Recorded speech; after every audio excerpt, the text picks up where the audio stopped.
안녕하십니까? 배팅 부동산 전세가는 미래의 매매가이다. 성장성이 그 이유 진행하도록 하겠습니다. 제가 몇 번 이야기를 드렸죠. 지금 전세 가격은 미래의 매매가니까 실거래가 중에서 매매가는 아예 신경을 쓰지 말고 전세하고 월세만 보아라. 특히나 월세가 제일 정확하다. 가치를 평가할 때는 요 말씀을 항상 드렸는데 누가 질문을 하셔가지고 오늘은 좀 구체적으로 여기에 대한 이야기를 해보겠습니다. 일단은 제가 이야기하기에 앞서서 인구 소멸 문제가 아니라는 점을 분명히 해둡니다. 집 3채, 사람 3명, 그러다가 사람 2명이 없어져 버리면 집 2채가 비죠. 그러면 전세가도 폭락, 매매가도 폭락. 그러니까 지금 전세가가 미래의 매매가다 라고 하는 이야기가 절대 아닙니다. 그런 이야기가 절대 아니고 지금 제가 드리는 말씀은 인구가 유지되는 상급지 서울에서 일어나는 이야기를 지금 말씀드리는 겁니다. 서울에서 지금 전세가는 미래의 매매가다. 요 말씀을 드리는 겁니다. 설명 들어갑니다. 일단은 야구 이야기부터 해보겠습니다. 장종훈 선수 다들 아시죠? 1987년에 장종훈 선수 뭔가 어설프지만 고등학교 갓 졸업해서 뭔가 어설프지만 성장성이 대단했죠. 2005년에 장종훈 선수 기량이 여전히 좋지만 그래도 전성기를 한참 지났죠. 그렇다면 만약에 당신이 구단주라면 어디에다가 투자를 하겠습니까? 거의 99% 1987년 장종훈에게 아마 투자를 할 것 같습니다. 성장성이 있으니까.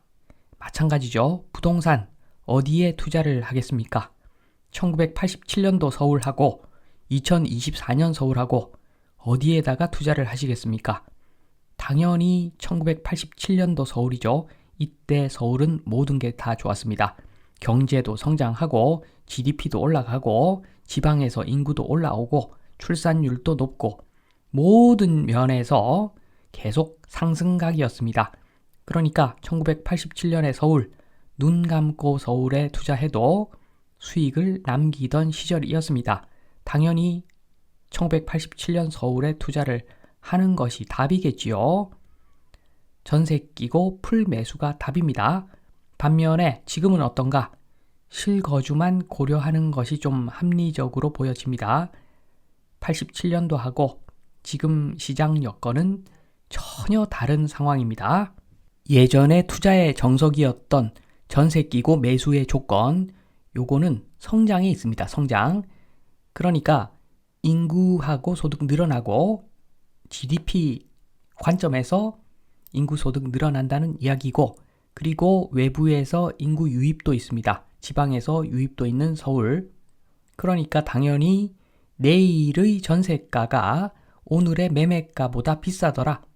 성장이 있더라. 당연히 전세 끼고 매수해야 되는 상황이지요. 그러면 최근에 전세 끼고 풀 매수해가지고 사람들 돈 많이 벌었는데 그건 뭐냐? 가짜죠, 가짜. 최근 아파트 폭등은 가짜 성장입니다. 정부가 돈을 풀어가지고 가계부채 엄청나게 늘어나가지고 가격이 오른 것처럼 보이지만 요거 언젠가는 원상복구 되는 거죠. 착시입니다, 착시. 마지막으로 쇼 한번 해보자. 착시 효과로 사람들 덩달아 미쳤죠. 요거는 가짜 성장입니다. 잘못된 가격이라고 보시면 됩니다. 다시 돌아와서 전세 끼고 매수의 조건은 성장이라고 했는데 인구 늘고 GDP 늘고 그런 성장 상황에서 매매 가격은 도대체 얼마인가? 매매 가격은 전세가 더하기 전세가는 거주에 따른 효용이 되겠죠. 거주에 따른 효용이 전세가인데 우리나라는 투자 수요가 많죠. 그래서 매매 가격은 전세가 플러스 알파죠. 알파. 이 알파가 성장성입니다. 1987년도 서울 생각해 보시면 이 알파가 전세가보다 훨씬 크다고 봐야 되겠죠. 그러면 앞으로의 미래의 서울은 어떤가? 한국 아닙니다. 인구가 감소하는 한국 아니라 서울입니다. 지금 서울. 미래의 서울은 그것도 알 수가 없습니다. 이제는 알 수가 없습니다. 일단 서울 좋은 점, 위치가 좋다, 일자리가 많다, 유입 충분히 가능하죠. 그런데 안 좋은 점도 지금 있죠. 마이너스 되는 점도 있습니다. 가성비가 불량해질 수밖에 없죠. 지방 곳곳이 0원짜리 부동산 많이 생길 건데 그렇게 보면은 앞으로 점점 서울은 가성비가 불량해질 것이고 그리고 주거 문화도 변화가 올 수가 있습니다. 넓은 주택 선호하면은 지방으로 큰 주택 지어서 지방에서 큰 주택 지어서 사는 사람이 없으리라는 보장이 없습니다. 그래서 다양한 관점에서 봤을 때는 미래의 서울 알 수가 없죠. 알 수가 없습니다.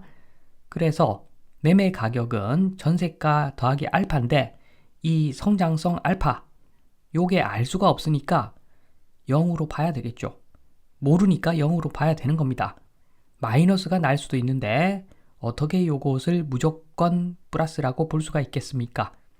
그래서 알파가 제로니까 매매 가격하고 전세 가격하고 붙어버리는 겁니다. 부연 설명을 좀 드리면 잘 모를 때는 실리를 챙기는 거죠. 알파가 얼마인지 모른다. 그러면 0으로 잡고 실리를 챙깁니다. 전세가 100배 이익이죠. 세금, 재산세 낼 필요도 없고 거래세 낼 필요도 없고 감가상각에 대한 부담도 없습니다. 당연히 전세가 유리하죠. 모든 사람이 이렇게 생각하면은 자연스럽게 전세 제도는 소멸되고 지금 보시는 그림에서 기름이 없어져 버립니다. 기름이 쏙 빠지면서 전세가하고 매매가하고 붙어버리죠. 담백해지는 겁니다. 그런데 이게 다가 아닙니다. 사실은 한 단계 더 나가서 전세보다도 더 정확한 거, 최고로 정확한 것은 월세입니다. 왜냐하면은 정부에서 장난질을 너무 쳤다. 정부에서 오물 투척을 했다. 그래서 전세 가격도 믿을 수가 없죠. 매매가도 마찬가지고 일단 전세가를 보면은 정부에서 오물투척을 한번 합니다. 세계적인 가계부채 수준 그리고 전세대출 저금리 정책 거기다가 특례 보금자리 이런 것까지 해가지고 속된 말로 정부에서 물을 셀이 부었습니다. 물 높이가 엄청 높아져 있는 상태 거기다가 기름도 붓습니다. 세계 최저 수준의 재산세 그러니까 기름 높이도 만만치 않죠. 그래서 앞으로 거품이 꺼지면은 기름만 빠지는 것이 아니라 물 수위도 낮아질 수가 있는데 그건 잘 모르겠고 어느 정도 확실하게 말씀드릴 수 있는 것은 전세 제도는 말이 되지 않는다. 그래서 자연 소멸되면은 나중에 매매가하고 전세가하고 붙어버린다. 지금 전세가는 미래의 매매가다. 요 말씀 드리면서 이만 마치도록 하겠습니다. 감사합니다.